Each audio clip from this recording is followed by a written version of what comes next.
Assalamualaikum warahmatullahi wabarakatuh. Perkenalkan, nama saya Hendro Gunawan. Saya adalah mahasiswa dari Universitas Siber Asia Jakarta, jurusan PJJ Informatika, yaitu kelas IT 501. Ini saya akan menjelaskan tentang jawaban dari pertanyaan soal ujian akhir semester yang diadakan di kampus Universitas Siber Asia Jakarta. Langsung saja. Yang soal pertama yaitu buatlah resume jurnal dengan tema sistem jaringan. Jelaskan latar belakang jurnal tersebut, kemudian metode yang digunakan, dan apa nilai tambah yang ditawarkan pada jurnal tersebut.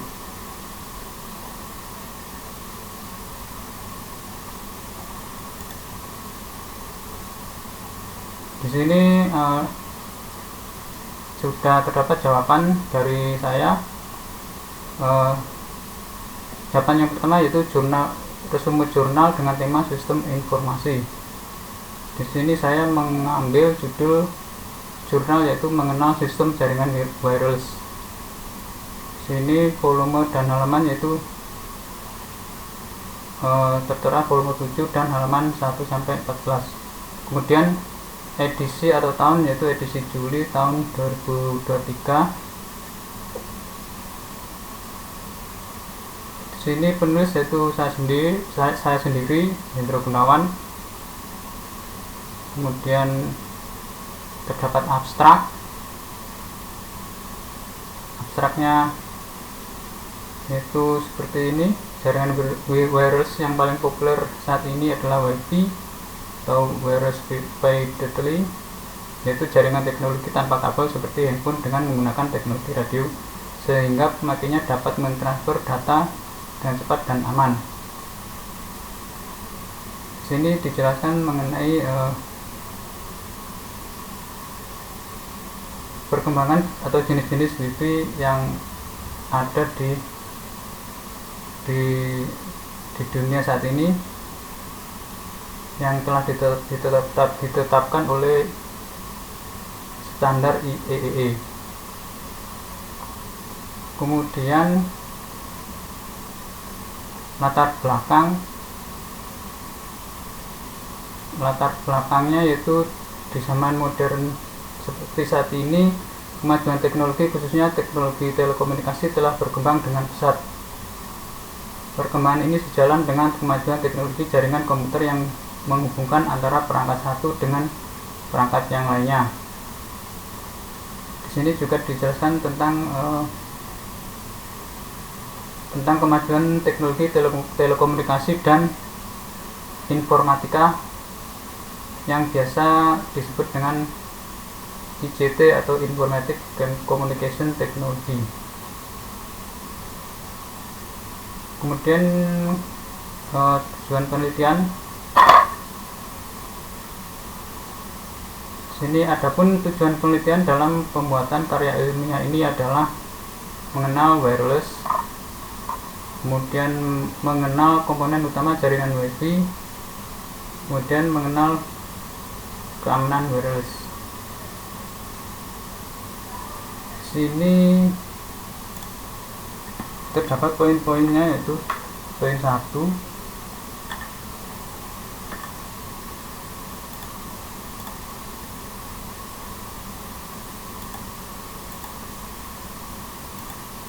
kemudian ini poin 2, dan yang ini adalah poin yang ketiga. Kemudian manfaat penelitian. Penelitian ini mempunyai manfaat sebagai berikut.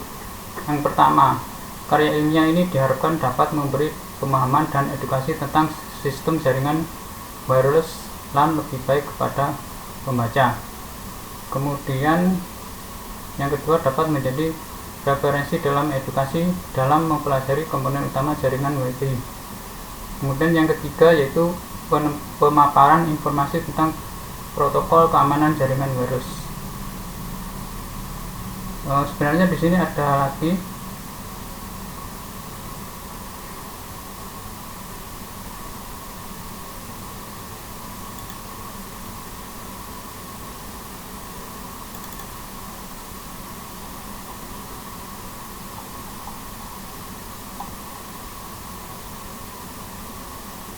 sini terdapat satu poin lagi tambahan, yaitu kelebihan dan kekurangan wireless LAN.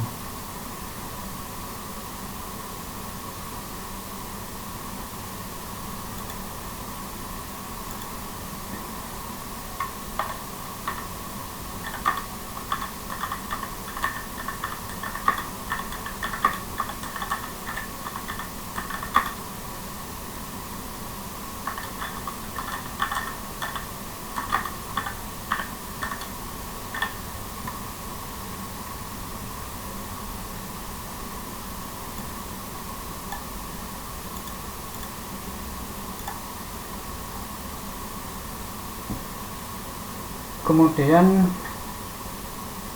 untuk manfaat penelitian ini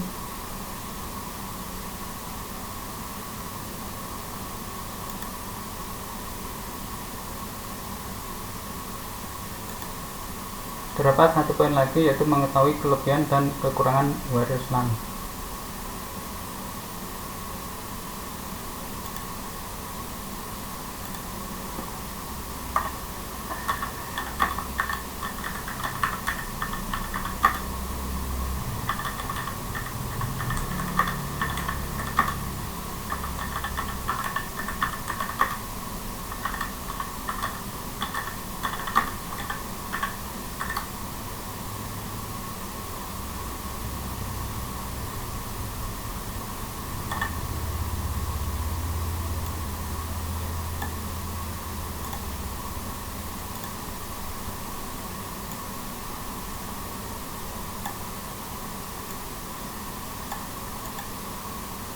Oke, kita lanjut.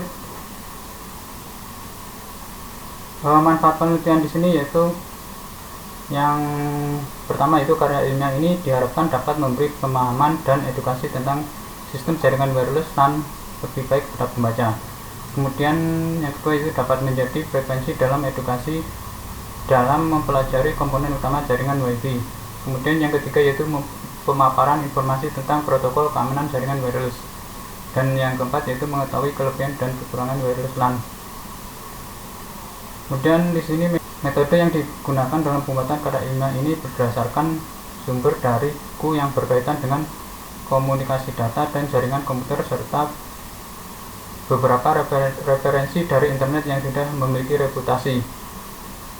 Teknik analisis yang digunakan dalam pembuatan karya ilmiah ini menggunakan metode deskriptif, yaitu penelitian yang mengutamakan pemaparan informasi secara deskriptif dengan menggambarkan keadaan yang ada berdasarkan data yang didapatkan.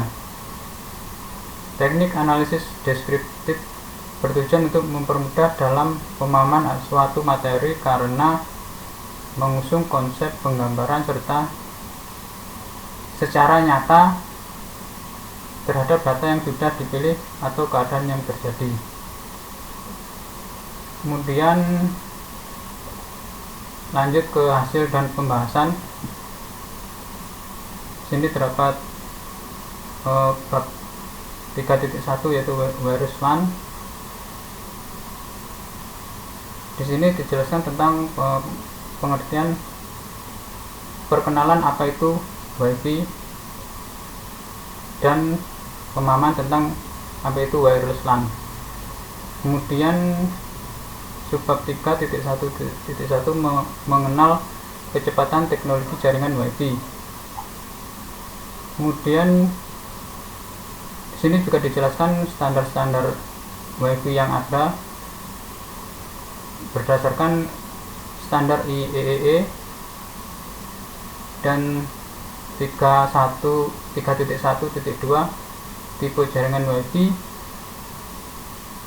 Di sini dijelaskan terdapat beberapa tipe jaringan Wi-Fi, yaitu pertama ada jaringan peer-to-peer atau ad hoc wireless LAN.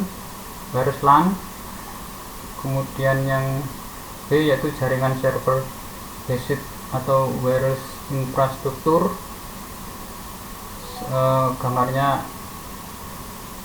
Gambar untuk jaringan peer-to-peer-nya yaitu seperti ini, seperti terlihat pada gambar 2. Desain komunikasi data peer-to-peer. Di sini terdapat gambar server dan 1 2 3 4 5 6 komputer beserta servernya beserta desktopnya. Kemudian yang B yaitu jaringan server based atau wireless infrastruktur, yaitu sistem infrastruktur membutuhkan sebuah komponen khusus yang berfungsi sebagai access point. Di sini seperti yang terlihat pada gambar 3, yaitu desain komunikasi data antar kabel dengan nirkabel. Di sini terdapat access point, kemudian wireless laptop.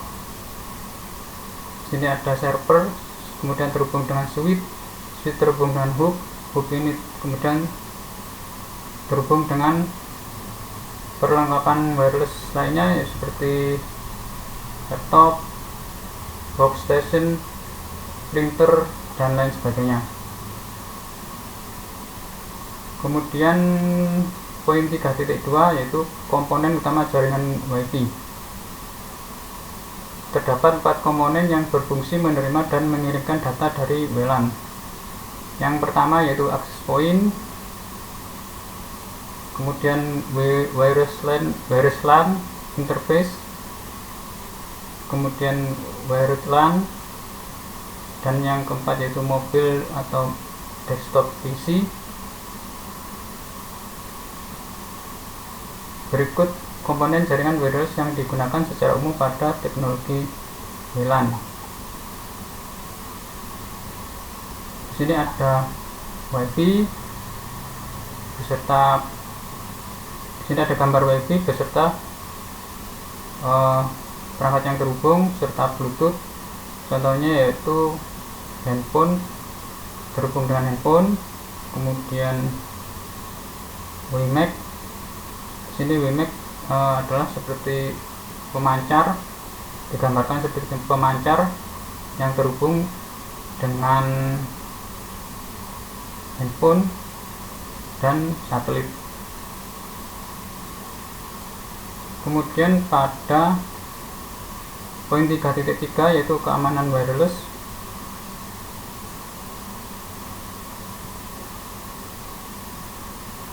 Di sini dijelaskan tentang kelemahan dan tantangan seperti keamanan menjadi masalah seperti keamanan, kemudian standar 802.11b pada 2,4 GHz hanya dapat dioperasikan untuk 3 kanal. Kemudian WiFi juga mengakomodasi limit mobility karena tidak seperti jaringan seluler yang menyediakan seamless transfer dari satu base station ke base station lainnya.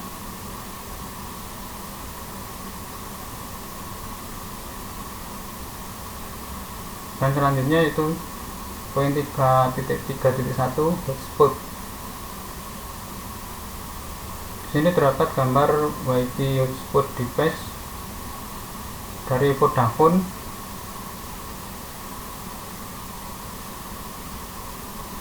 yang berfungsi sebagai hotspot.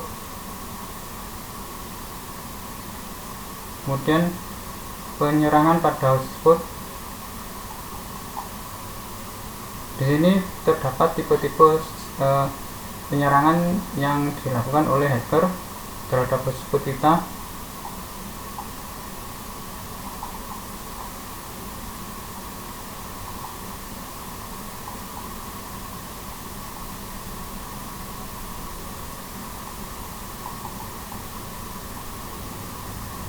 Yang pertama yaitu insertion attack, kemudian yang kedua yaitu interception dan monitoring traffic wireless,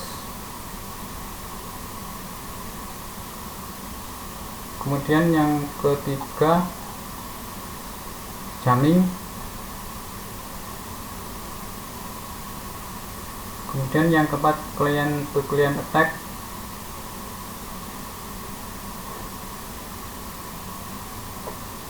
kemudian yang kelima yaitu file sharing dan serangan melalui layanan TCP atau IP.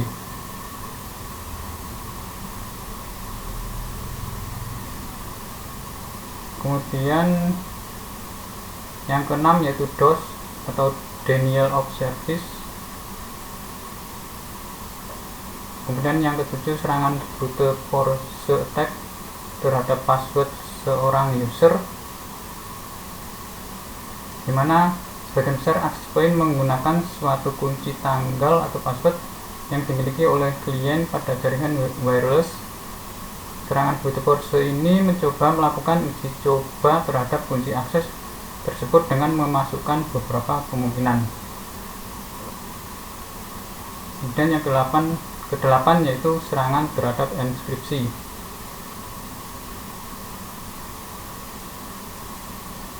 Dan lanjut ke poin 3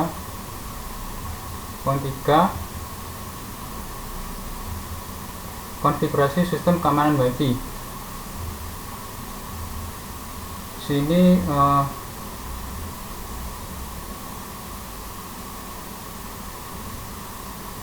terdapat pengaturan yaitu yang pertama yaitu server set ID atau SSID, dimana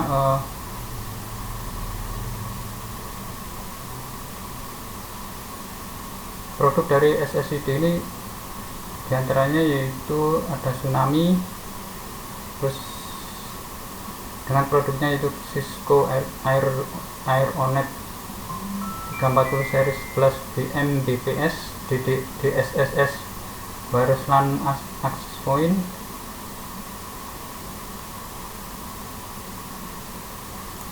ini access point.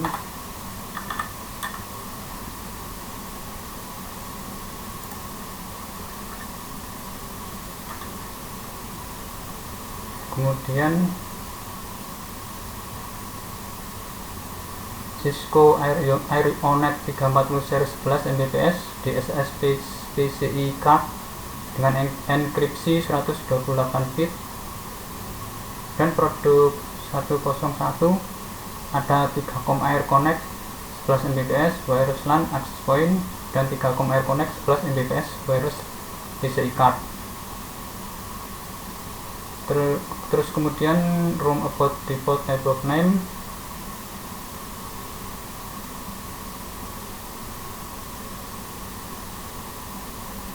sini di dalam akses mode non aman kalian dapat terhubung ke access point menggunakan konfigurasi SSID kosong atau konfigurasi SSIS dalam kondisi any. Kemudian yang kedua yaitu Wire Equivalent Privacy atau WEP. WEP dapat dikonfigurasikan sebagai berikut, yaitu yang pertama no encryption, kemudian 40 bit enkripsi dan 128 bit enkripsi. Di sini yang paling bagus yaitu menggunakan 128 bit enkripsi.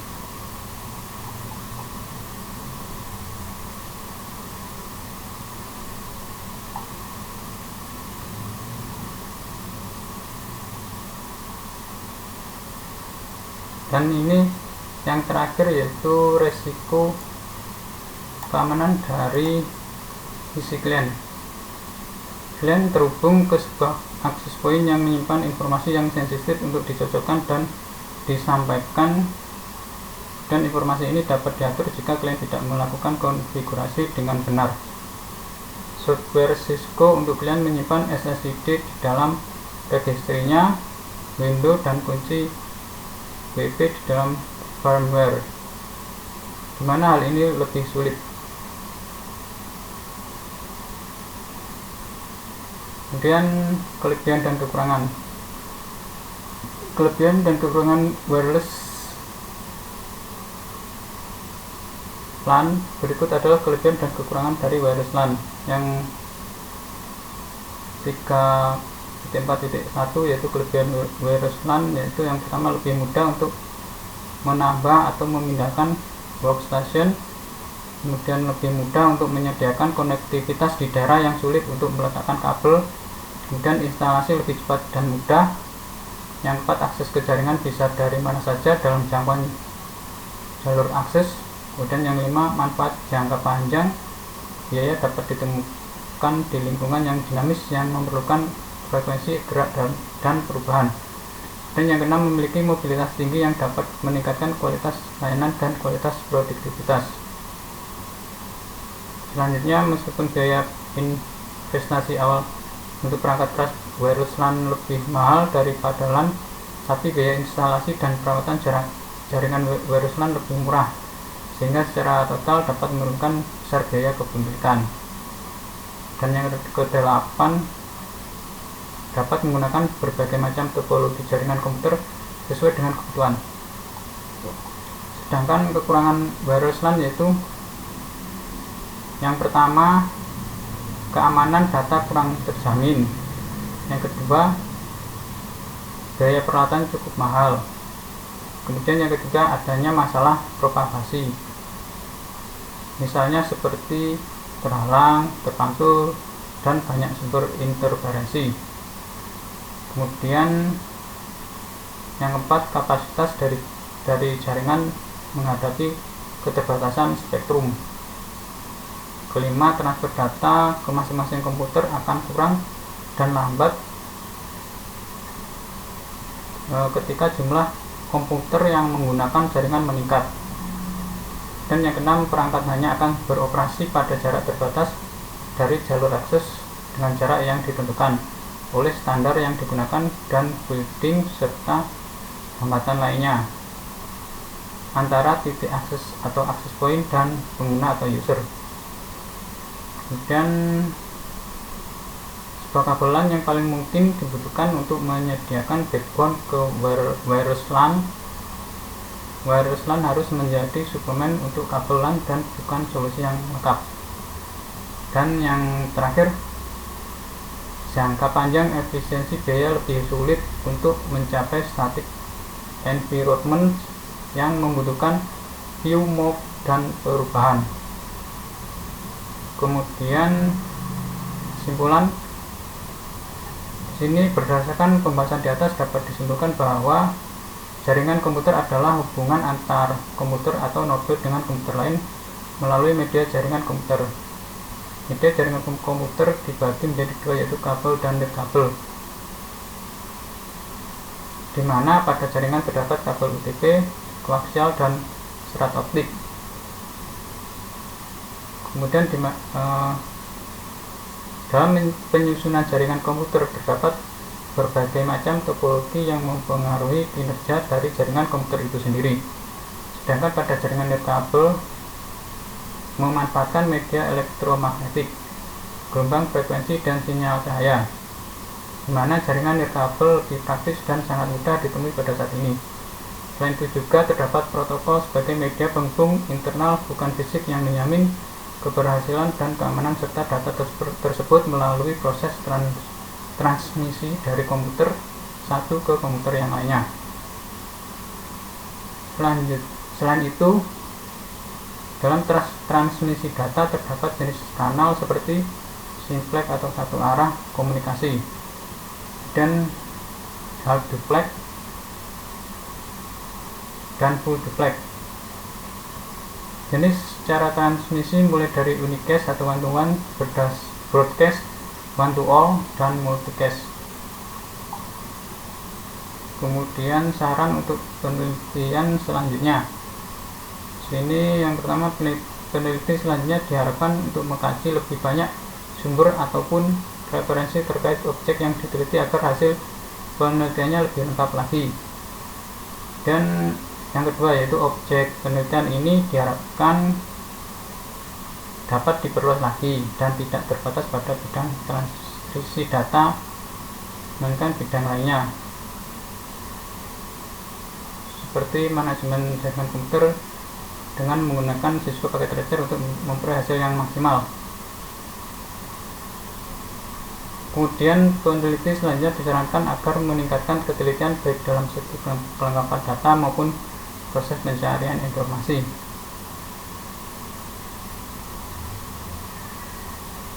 Kemudian yang keempat yaitu penelitian selanjutnya diharapkan mengambil informasi lebih akurat dengan melakukan wawancara narasumber yang kompeten. Yang kelima, untuk keakuratan data disarankan bagi peneliti selanjutnya untuk mengambil referensi dan sumber data yang baru, minimal yang terbit 5 tahun yang lalu, memiliki ISSN atau nomor seri dan jelas siapa publishernya. Kemudian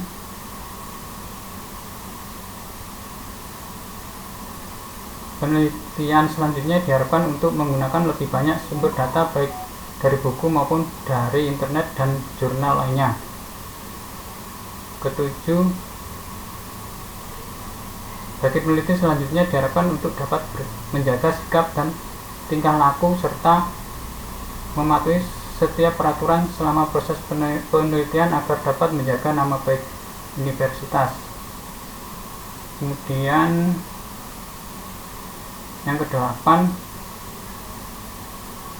penelitian selanjutnya dapat menggunakan hasil penelitian ini, namun tetap harus mengembangkan sumber data dan referensi terbaru untuk memperoleh hasil penelitian yang berkualitas.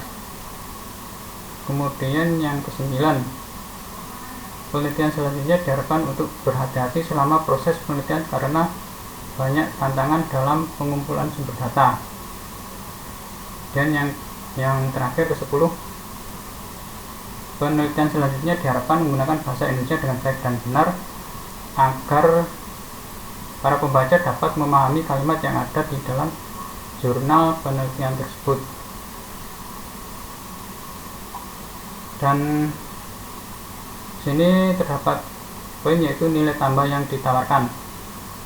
Nilai tambah yang ditawarkan dalam jurnal ini yaitu area network yang selama ini dihubungkan dengan menggunakan kabel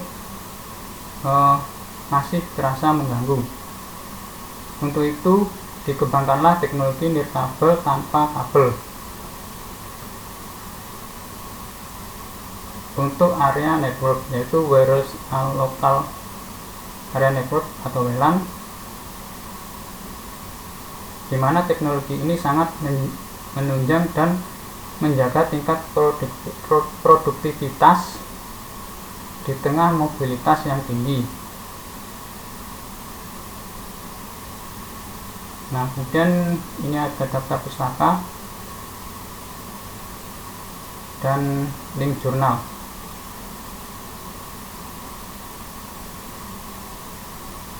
Kita lanjut ke pertanyaan yang kedua. Jelaskan dan gambarkan tentang VLAN. Buatlah model sederhana VLAN dengan paket tracer. Di sini saya menjelaskan tentang VLAN,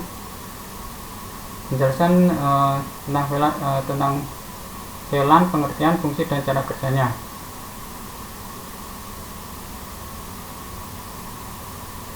Di sini terdapat poin 2.1 tentang pendahuluan dan terdapat gambar yang menjelaskan model sederhana VLAN menggunakan Cisco Packet Tracer.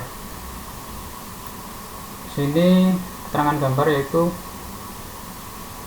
terdapat server, kemudian router dan switch. Nah, switch ini terhubung ke laptop, kemudian ke komputer di VLAN 1 yaitu di ruangan laboratorium 1, kemudian ke VLAN 2 dan terhubung ke VLAN 4 dengan dimana komputer-komputer ini memiliki IP IP dengan nomor yang berbeda-beda. Dari IP 192.168.1.1 sampai dengan IP 192.168.1.11.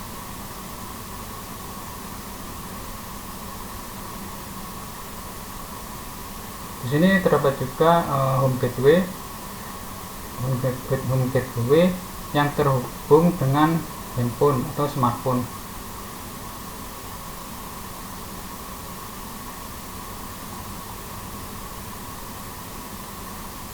Kemudian pengertian VLAN, apa itu VLAN atau Virtual Local Area Network.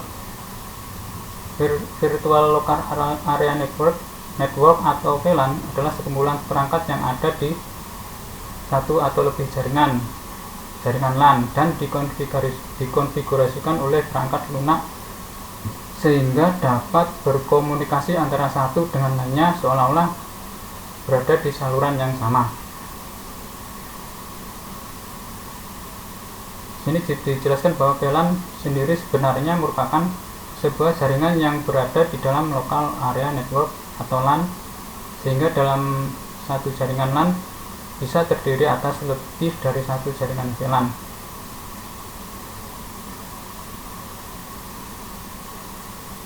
Secara umum, konfigurasi jaringan Virtual Local Area Network atau VLAN dilakukan oleh perangkat lunak atau software. Yang hasilnya adalah hal ini mampu memberikan keuntungan ketika perangkat berpindah tidak perlu melakukan setup jaringan lagi. Kemudian berikutnya yaitu 2.3 fungsi VLAN. Fungsi Virtual Local Area Network atau VLAN adalah mengakomodir konfigurasi pada jaringan komputer fisik menjadi beberapa domain siaran. Kemudian poin 2.4 manfaat VLAN. Yang pertama di sini disebutkan bahwa manfaat VLAN adalah menambah keamanan. Kemudian yang kedua yaitu efisiensi biaya. Yang ketiga, tidak perlu mengatur ulang jaringan komputer. Keempat, peningkatan kinerja yang lebih. Yang kelima, memudahkan administrasi. Kemudian poin 2.5 yaitu jenis-jenis VLAN. Berdasarkan fungsinya, VLAN tersebut dibedakan menjadi beberapa jenis. Berikut ini penjelasan lengkapnya. Jadi VLAN dibedakan menjadi beberapa jenis, diantaranya yaitu 1. VLAN default. VLAN default adalah sebutan untuk menamai konfigurasi sejak saklar pertama kali dinyalakan. Jenis VLAN ini masih standar dengan semua port switch yang tersedia dan terhubung dalam fungsi dasar. Kemudian yang kedua yaitu data VLAN. Jenis VLAN yang satu ini memiliki fungsi utama untuk mengatur lalu lintas data yang terjadi dalam sebuah jaringan VLAN. Kemudian yang ketiga yaitu VLAN suara. Secara garis besar, VLAN suara adalah jaringan yang sudah mendukung layanan VoIP dan sudah dirancang khusus untuk menunjang kebutuhan komunikasi berbasis suara. Kemudian yang keempat yaitu manajemen VLAN. Manajemen VLAN sesuai namanya adalah sistem jaringan virtual lokal LAN yang dikonfigurasikan untuk kebutuhan saklar manajemen. Kemudian yang poin kelima yaitu VLAN asli. VLAN asli adalah jaringan VLAN yang dikembalikan ke port jika tidak memiliki tag atau tidak ada di bagasi. Kemudian poin 2.6, cara kerja VLAN. Di sini dijelaskan bahwa cara kerja VLAN ini menghubungkan semua perangkat komputer dalam lebih dari satu jaringan lokal area network, di mana jaringan VLAN menyediakan akses data ke semua klien komputer yang terhubung ke switch dan diberi ID yang sama. Kemudian poin 2.7 kesimpulan. Dari penjelasan VLAN di atas dapat disimpulkan bahwa VLAN adalah salah satu teknologi jaringan yang bisa digunakan untuk mengoptimalkan koneksi antar jaringan komputer perusahaan.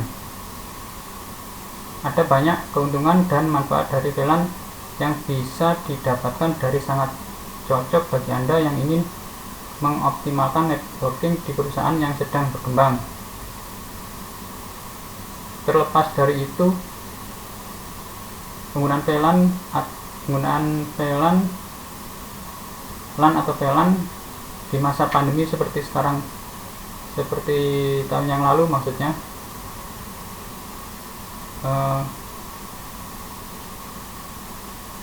kita juga bisa memanfaatkan VPN sebagai layanan untuk mengamankan jaringan. Nah, di sini terdapat file Cisco Packet Tracer-nya yang bisa di-download di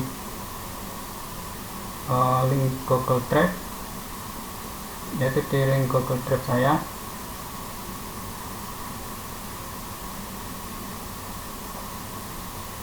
Kemudian pertanyaan yang ketiga, jelaskan dan fungsi dari core switch, kemudian distribution switch dan switch access.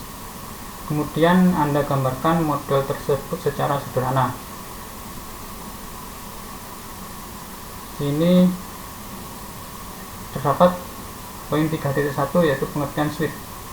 Switch adalah perangkat jaringan yang digunakan untuk menghubungkan perangkat komputer dan perangkat jaringan lainnya. Di mana jenis-jenis switch, di sini terdapat beberapa jenis switch. Yang pertama yaitu core switch. Dijelaskan di sini bahwa core switch adalah switch yang terletak di pusat jaringan dan bertanggung jawab untuk menghubungkan semua jaringan di dalam organisasi atau perusahaan. Core switch sering juga disebut sebagai backbone switch karena fungsinya sebagai tulang punggung jaringan. Core switch adalah salah satu jenis perangkat jaringan yang digunakan untuk mengatur lalu lintas data dalam sebuah jaringan komputer. Core switch ini biasanya terletak di pusat jaringan dan berfungsi untuk menghubungkan beberapa switch dan router untuk membuat jaringan lebih terorganisir dan efisien.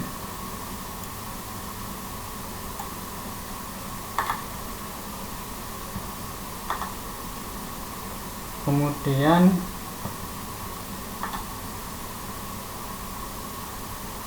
yang poin 3.2.1.1 yaitu kelebihan core switch. Secara spesifikasi, core switch memiliki kelebihan yaitu yang pertama kecepatan,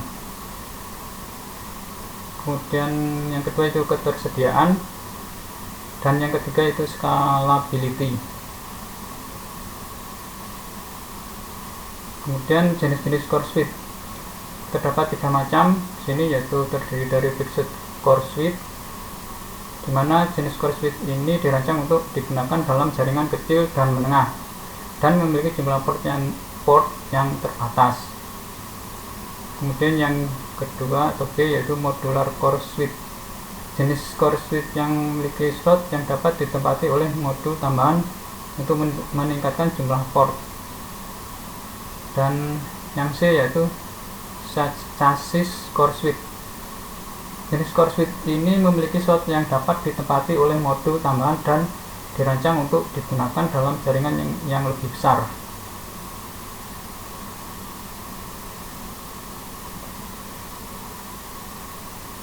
Sini terdapat gambar contoh fixed core switch, modular core switch, dan chassis core switch.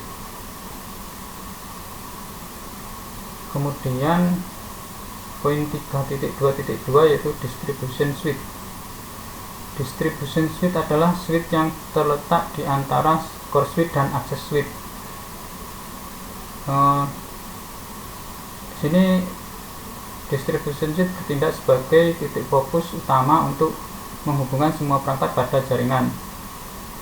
Distribution suite bertanggung jawab untuk mengatur lalu lintas jaringan dan untuk memastikan bahwa data dapat diprioritaskan untuk mengoptimalkan kinerja jaringan.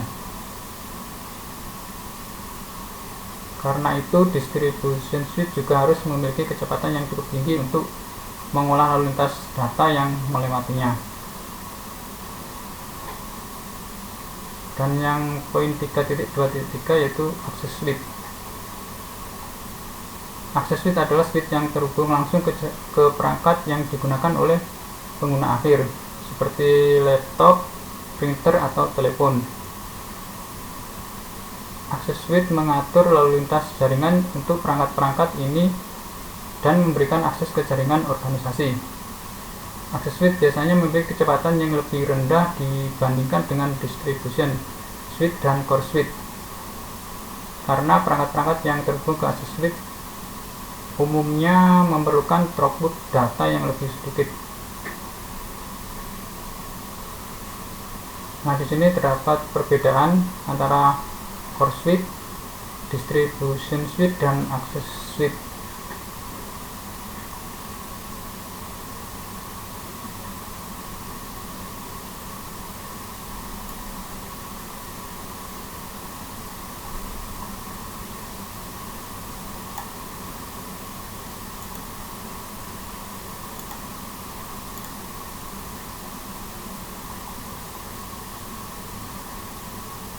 Nah, di sini terdapat poin 3.4 yaitu kesimpulan.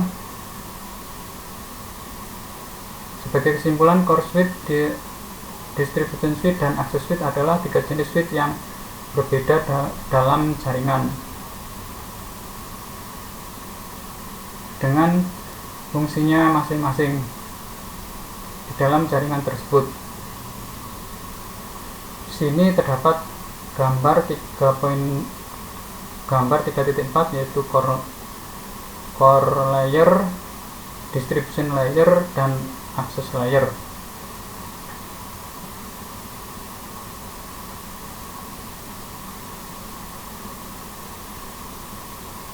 Kemudian pertanyaan keempat, jelaskan teknologi VPN atau Virtual Private Network dan gambarkan fungsi dalam implementasi VPN.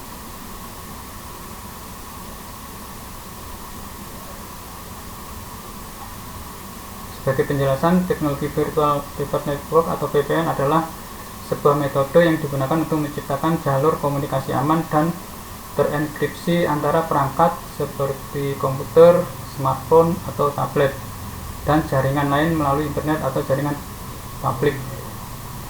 Dengan menggunakan VPN, pengguna dapat mengakses sumber daya ringan secara pribadi dan aman, seolah-olah mereka terhubung langsung ke dalam jaringan lokal, meskipun sebenarnya mereka berada di lokasi yang berbeda secara geografis. Sini terdapat fungsi VPN, yaitu fungsi utamanya yaitu sebagai keamanan dan enkripsi data, dan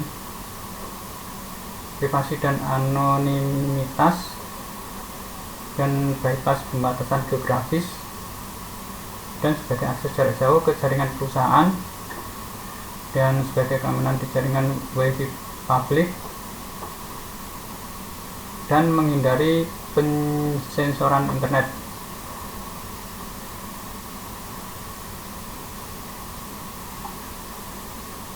Di sini terdapat gambar 4.1 yaitu fungsi VPN tersebut digambarkan sebagai berikut.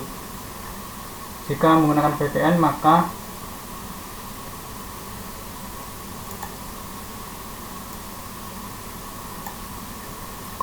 koneksi yang aman, kemudian identitas Anda disembunyikan, karena tidak ada yang bisa memata-matai Anda. Dan jika tanpa VPN maka hacker akan dapat membobol koneksi Anda sehingga koneksi Anda tidak aman. Kemudian hacker juga bisa melacak semua aktivitas yang Anda lakukan. Kemudian hacker juga bisa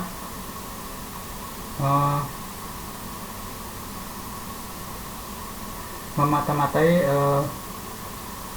kegiatan Anda.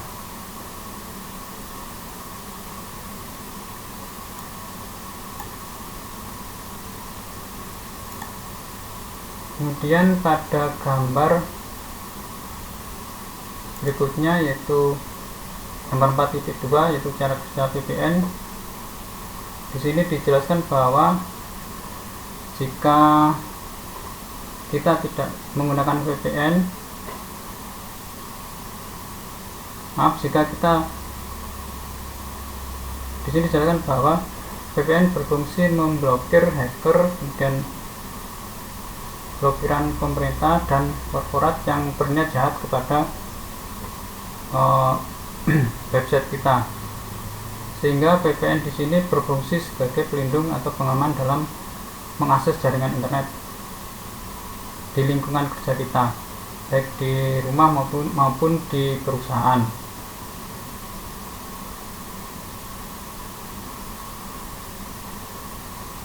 Lanjut ke pertanyaan kelima, yaitu jelaskan tentang network security dan bagaimana pendapat Anda terkait implementasi network security yang baik.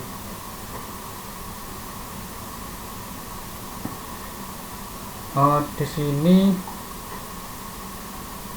dapat dijelaskan bahwa network security adalah disiplin keamanan yang berfokus pada melindungi integritas, kerahasiaan, dan ketersediaan data serta sumber daya dalam sebuah jaringan komputer, di mana tujuan dari network security adalah untuk mencegah akses yang tidak sah, perlindungan terhadap perangkat dan infrastruktur jaringan dari serangan, serta mengurangi risiko kehilangan data atau gangguan operasional yang dapat merugikan organisasi atau individu. Pentingnya network security yaitu yang pertama, dapat melindungi data sensitif dan mencegah serangan dan ancaman seperti peretasan, virus, malware, dan serangan DDoS atau yang disebut dengan distribution denial of service. Kemudian yang ketiga, kepatuhan hukum dan regulasi. Ini dapat membantu network security dapat membantu organisasi untuk mematuhi peraturan ini. Kemudian yang keempat yaitu kerahasiaan komunikasi. Sini network security dapat melindungi kerahasiaan dan integritas pesan yang dikirimkan melalui jaringan. Kemudian yang kelima yaitu kontinuitas bisnis. Sini network security juga termasuk dalam perencanaan dan pemulihan bencana, sehingga jaringan dapat tetap berfungsi dengan baik meskipun menghadapi gangguan. Kemudian implementasi network security yang baik. Yang pertama yaitu firewall. Menggunakan firewall untuk memantau dan mengendalikan lalu lintas jaringan. Firewall berfungsi sebagai filter untuk mengizinkan atau memblokir lalu lintas berdasarkan aturan dan kebijakan yang telah ditetapkan. Kemudian yang kedua yaitu pembaruan keamanan. Di sini selalu pastikan bahwa semua perangkat dan sistem operasi dan perangkat lunak di jaringan selalu diperbarui dengan patch keamanan terbaru. Ini bisa membantu kita dalam mengurangi risiko kerentanan yang telah diketahui. Kemudian yang ketiga yaitu VPN atau Virtual Private Network. Menggunakan VPN untuk di sini VPN berguna untuk mengamankan komunikasi dan data saat berkomunikasi melalui jaringan publik atau ketika bekerja dari lokasi eksternal. Kemudian yang keempat yaitu control access.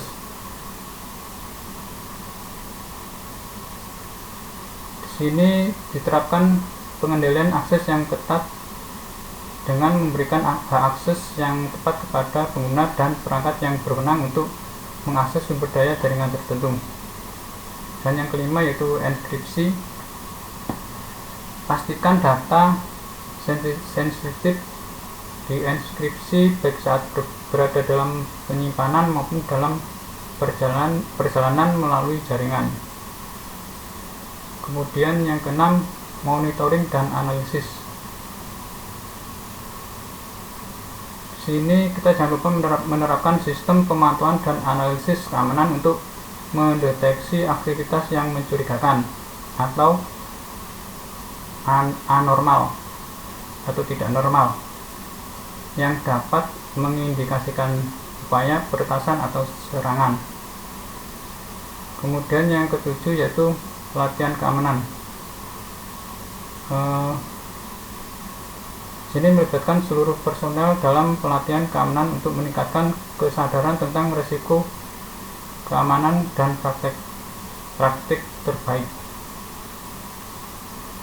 Yang kedelapan yaitu rencana pemulihan bencana.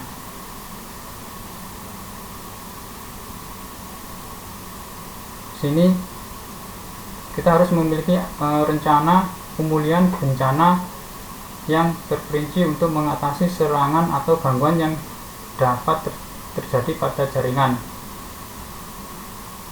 Kemudian yang ke-9 audit keamanan. Kita harus secara berkala melakukan audit keamanan untuk mengevaluasi keefektifan kebijakan dan sistem keamanan yang ada. Dan yang terakhir yaitu kesadaran tentang ancaman. Kita harus terus-menerus memantau dan meningkatkan pemahaman tentang tren keamanan terkini dan ancaman yang berkembang.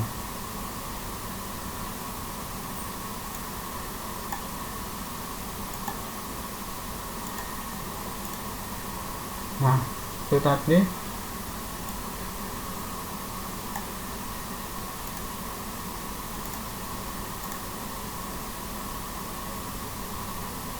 Nah, itu tadi pendekatan terbaik dalam implementasi network security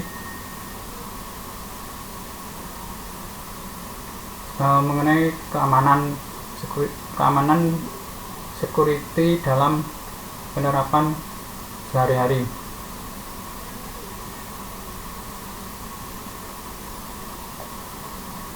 Di sini terdapat referensi, kemudian link file dan tabel nilai.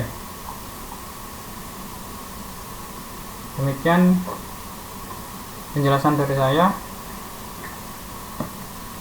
Jika ada yang salah, saya mohon maaf yang sebesar-besarnya.